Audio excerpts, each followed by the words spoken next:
Alright, what's going on, guys? Trev back again, here to bring you another video. This one's going to be doing another Walking Dead discussion topic video for today, leading up to the start for the Rick and Michonne Walking Dead spin-off series, The Ones Who Live. We'll do in this one, will Rick lose a hand?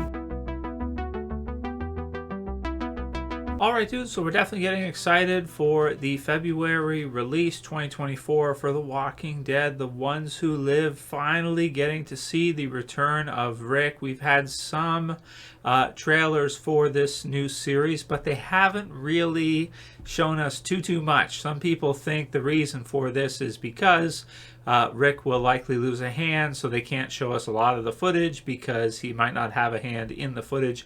The fan theory goes that General Beale, who has been kind of name dropped previously, may cut Rick's hand off. There is the gentleman in the trailer who has this sword here, and so this would be something similar to the Walking Dead comic book series where you have Rick and the governor cuts his hand off.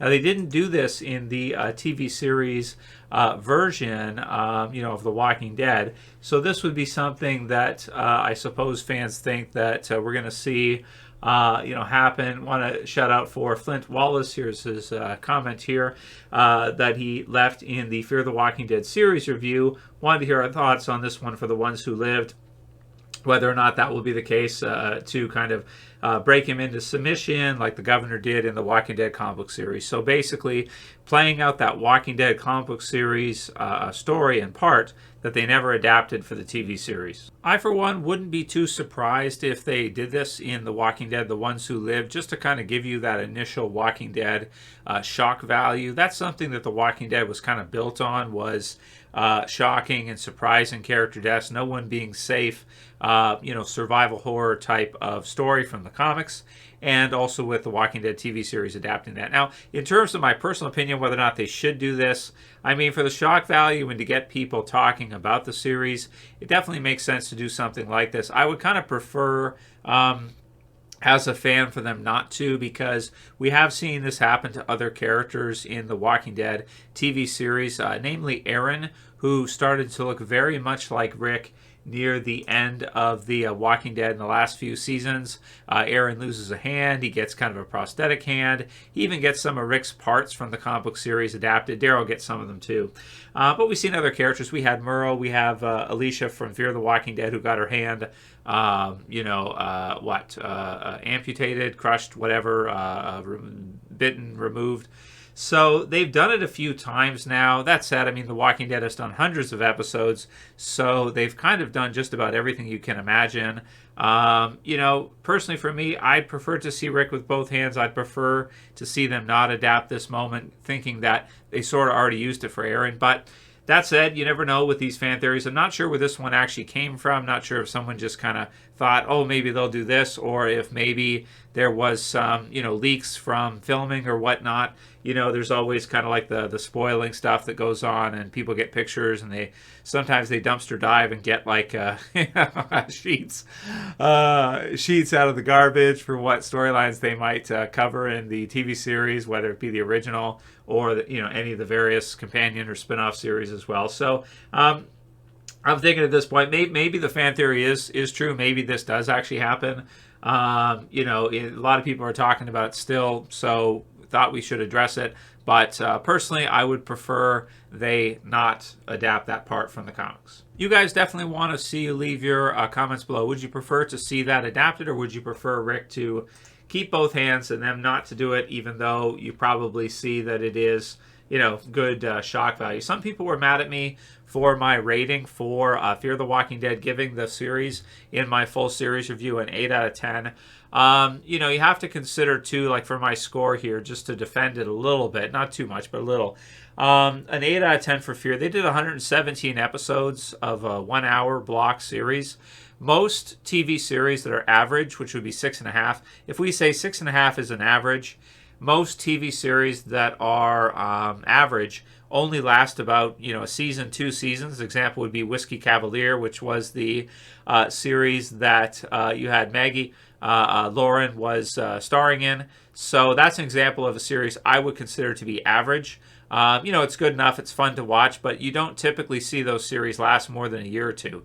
Anything that has a good, strong fan base that's able to last with hour-long episodes, at least for a few seasons, 3, 4, 5 seasons, I would think is above average, especially when they have some really great episodes.